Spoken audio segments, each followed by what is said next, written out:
Arrancamos con la información acá en el Ecuador. El general de policía en servicio pasivo, Víctor Arauz, reconoció que se reunió con Rubén Cherres y Danilo Carrera, el cuñado del presidente Lasso, para analizar el proceso de su ascenso al grado de general de policía. Sin embargo, puntualizó que eso fue hace 2 años y que desconocía que podrían estar vinculados en algún tipo de investigación.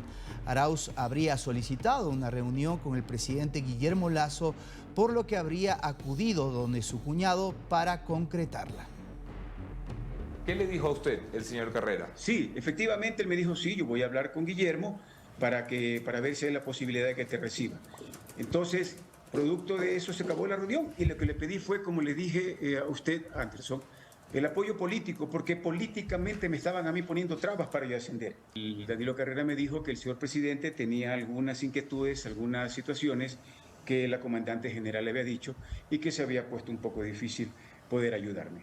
Con eso le dije muchas gracias. Bueno, obviamente entramos en detalle, desmenuzamos la conversación, pero en resumidas cuentas me dijo que no me podía ayudar, que definitivamente había un tema sumamente de peso, que el señor presidente le había comentado a la comandante general y que la comandante general tenía la decisión, en este caso y toda la potestad, para ella concluir con el ascenso.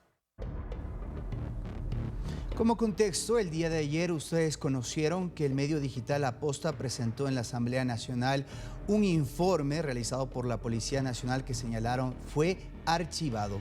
En él se menciona al general en servicio pasivo, exministro del Interior Patricio Carrillo, quien posteriormente a través de su cuenta de Twitter negó que haya pedido el traslado del teniente coronel José Luis Erazo Villarreal, luego de que se haya archivado la investigación reservada sobre la mafia albanesa y sus nexos políticos. Carrillo asegura que los tiempos no coinciden. Aparentemente, ha dicho, la Fiscalía ha comunicado que esta investigación inicia en mayo del 2021. Yo para esa fecha dejé de ser comandante general de la policía.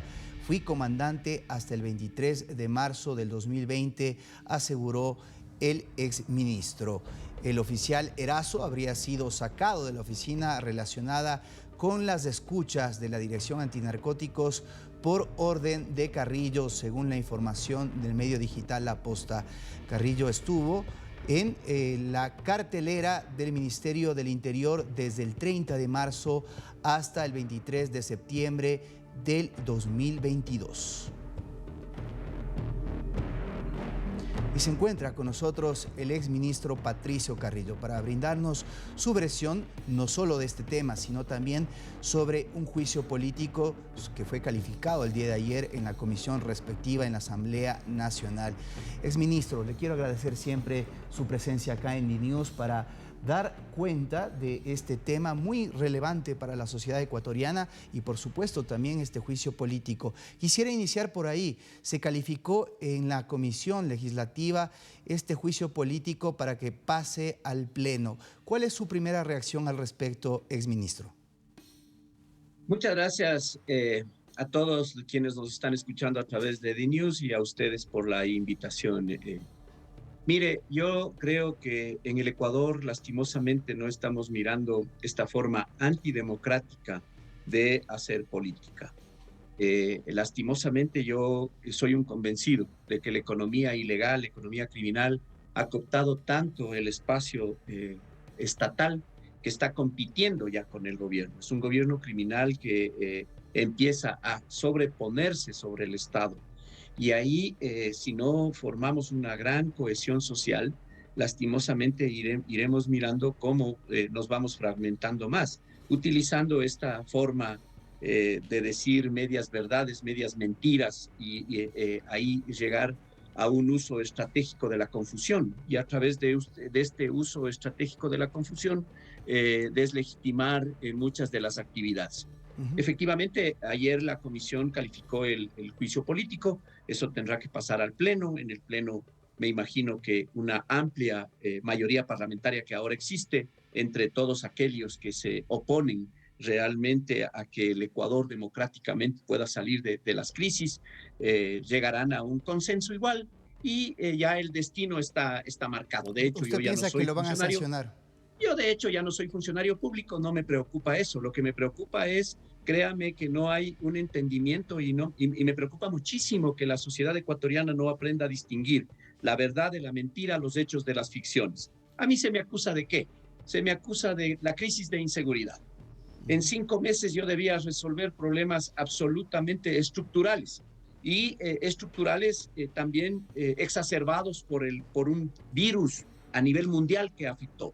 En otras sociedades, ¿qué hicieron? Cohesionarse para ser más resilientes al problema y tratar de salir en términos políticos, económicos, sociales. En cambio, acá lo que hacemos es dividir mucho más a la sociedad ecuatoriana, fragmentarla mucho más con estos mecanismos comunicacionales, con historias y con informes anteriores. Un informe, ya mismo sacan un informe de inteligencia que Caín mató a Abel y que, claro, alguien conoció y nadie dijo nada. Esos informes que ya, si alguien los archivó porque no debe haber encontrado mérito como para continuar una información. Pero ahora es oportuno sacarlas para que justamente se pueda generar toda esta sensación. Una crisis de inseguridad que se desató a mediados y a finales del año 2021, cuando yo no era ya comandante general. Las cifras cuando yo fui comandante general hasta marzo del 2021 fueron unas cifras tolerables. Nosotros entregamos la comandancia de policía con una tasa de homicidios de 7 por cada 100,000 habitantes, lo cual le ubicaba al Ecuador entre los países mucho más seguros. Yo regreso al año como ministro del Interior y me encuentro con que la tasa de homicidios ya estaba duplicada y con una tendencia creciente. Logramos estabilizar durante los 5 meses. Hay una meseta y las cifras están ahí. Y al final, el último trimestre del año anterior, se vuelve a disparar la violencia y terminamos de un promedio que yo manejé de 350 muertes violentas por mes, que es lo que logramos contener, a enero y a diciembre del año anterior y a enero de este año, con un promedio mensual de más de 500 muertes violentas. ¿Eso a qué obedece? Obedece a múltiples factores, entre otros, este rompimiento de la coordinación y la articulación estatal. Eso es lo que hay que tratar de recuperar. Se me acusa a mí de, en junio, haber impedido que todos aquellos desórdenes y que todo aquel derecho que existe y que se reconoce en la Constitución y que el Estado reconoce, el derecho a la resistencia, el derecho a un reclamo, el derecho a que sus demandas sean atendidas, a dignidad, a progreso, a desarrollo del Estado ecuatoriano, pero tiene que hacerse con límites. Si no hay límites, entonces la caotización va a llegar y el Estado es el único que tiene la facultad y la capacidad de coaccionar. Pero se nos acusa ahora de que ellos fueron unas personas que en libre protesta y pacíficamente se encontraban en las calles y llegó el ministro Carrillo a alterar todo. Fuimos nosotros los que ratifica que no se violaron derechos humanos durante ese proceso. No, si es que hay una violación de derechos humanos, es la justicia la que tiene que determinar, no las redes sociales, no políticamente. Esto es lo que nos hace falta madurar muchísimo. Y por eso yo insisto en esta antipolítica, porque esta no es la forma democrática de resolver las cosas. Pero mire, esos excesos y esos límites no fueron impuestos por la policía. La policía o las Fuerzas Armadas actuaron como un mecanismo de coacción del Estado para impedir que se violen otros derechos y que pueda mucho más levantarse la violencia. Ciudades desabastecidas, hospitales, personas que no podían llegar al sistema de salud, agua contaminada, mecanismos de extrema violencia con armas caseras que eran con las que atacaban. Y la policía y las Fuerzas Armadas tenían disposiciones absolutamente claras. Al menos en la policía yo tengo documentos que no se utilizó munición letal. Ahora, exministro, para ir cerrando este tema, mañana o cuando ya le toque enfrentar el juicio político, ¿usted va a presentar sus pruebas de descargo a pesar de que ya anticipa de que conoce cuál va a ser el resultado del juicio? Mire, yo manifesté que en esta primera parte yo a la comisión no iba a acudir porque no iba a ser parte de un show político que querían hacer muchos interpelantes. Yo mi condición ya no es ni siquiera de funcionario público y no estoy en esa posición. Pero al Pleno, una vez que se califique, tengo que ir, pero no responderle a una asamblea deslegitimada. Al país. Tengo que ir a resolverle, a comunicarle a los ecuatorianos lo que se hizo y lo que nosotros pensamos que tiene que hacerse como una política de prevención para evitar lo que ahora estamos viviendo y desde una política de indiscutiblemente persecución penal a quienes ya se les responsabiliza por toda esta violencia criminal, por toda esta economía ilegal, por todos estos mercados criminales y por toda esta delincuencia masificada en las calles y también delincuencia y presencia de crimen organizado. Clarísimo en ese tema. Pasemos al caso Encuentro. El día de ayer el portal digital La Posta presentó ante la Asamblea un informe que fue archivado, como usted bien señala. Usted reaccionó en las redes sociales, dijo que Anderson Boscan, refiriéndose al periodista de investigación que lidera esta investigación, le ha mentido a la Asamblea Nacional. Le ha mentido en la parte que corresponde a lo que a usted le alude, o todo lo que presentó el día de ayer, cerca de 35.000 archivos, no corresponden a la verdad. Mire, César, a mí me parece que hay un ataque frontal al gobierno y a algunas personas que a ellos les interesa afectarlas. Si es que el gobierno o alguna autoridad del gobierno ha cometido una infracción, pues que sea la Administración de Justicia la que determine. En el caso puntual mío y en relación a lo que dijo, mencionando el nombre del exministro, del excomandante general Patricio Carrillo, mintió. Mintió porque no coinciden las cifras. Y ahí es cuando yo insisto que una sociedad que no logra diferenciar, no logra distinguir la verdad de la mentira, es una sociedad que empieza a condenarse y es una sociedad que empieza a vivir con una agenda puesta por quienes están desde este uso estratégico de la confusión queriendo desestabilizar el orden constituido. Explíquenos dónde está la mentira, por favor. La mentira está fundamentalmente en los tiempos. Mire, el teniente coronel a quien aluden que yo le he perjudicado y le he sacado del sistema antinarcóticos es al revés. Yo le envié al sistema antinarcóticos. Yo le saqué de Pedernales para ponerle a trabajar en la dirección antinarcóticos, porque conocía de sus capacidades. Y eso está no en un discurso, no ahora en una defensa, está en los documentos en los cuales cuando fui comandante general en enero del 2021 dispuse que pase a trabajar en esa área. Yo salgo de comandante general en marzo del 2021 y la investigación esta empieza en mayo y junio de ese mismo año. Inicia la investigación en mayo y junio.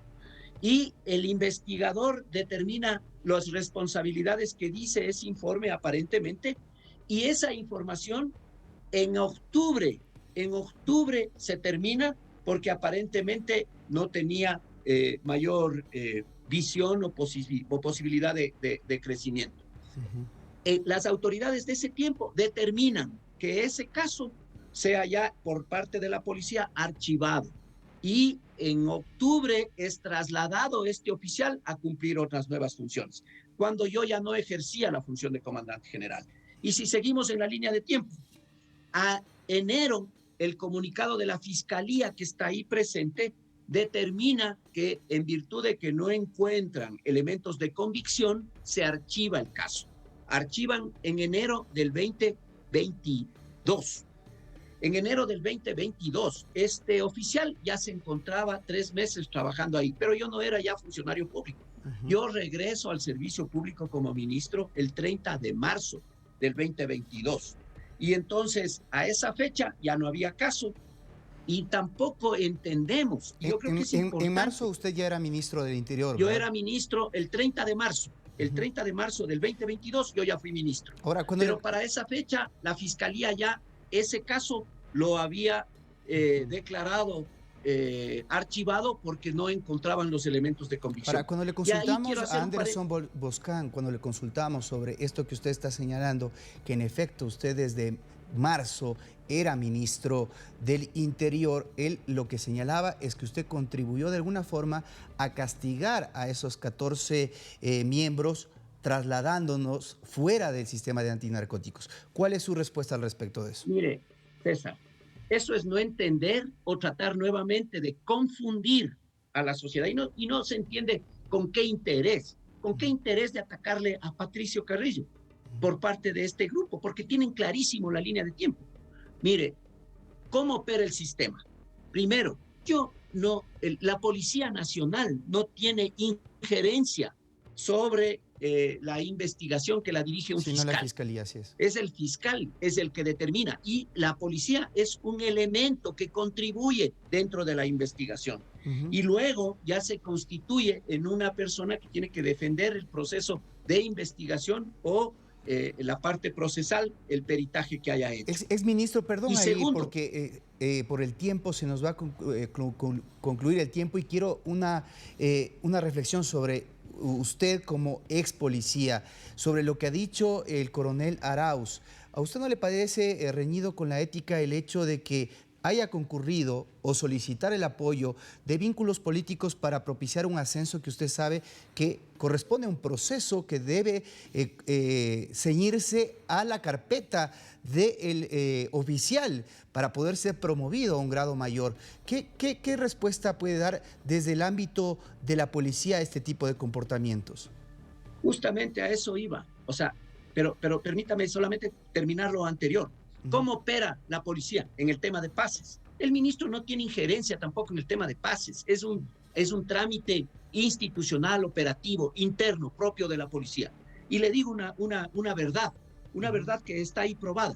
Yo salí de la comandancia de policía cuando un ministro abusivamente me pidió que yo dé traslados y pases y yo no accedí. Preferí dar el paso al costado, pero no que un ministro se meta. Cuando era ministro no iba a caer en esa ilegalidad. Es la misma policía la que determina. Y esto me sirve para responderle, César. La injerencia política en la institución tiene que desaparecer, porque ahí es donde estamos llegando. Y el general Arauz se equivocó al buscar apoyo político para intentar de esa forma crecer en la policía. Si es que los méritos o los deméritos o las confianzas o las desconfianzas no existían con el mando de ese tiempo, había que tomar con dignidad la resolución de apartarse y dejar a un lado. Pero insistir y buscar una injerencia política para ser promovido, eso es lo que deja en tela de dudas y eso es lo que genera un velo de opacidad en todos estos procesos. Gracias, exministro. Muy importante poder contar también con su versión y contribuir a que la gente tenga un panorama totalmente integral desde las distintas aristas de lo que constituye este caso que está bajo investigación y que seguiremos tratándolo aquí en DNews. Gracias por haber estado con nosotros en esta tarde, exministro. Buenas tardes. A usted, César, un gusto. Buenas tardes a todos.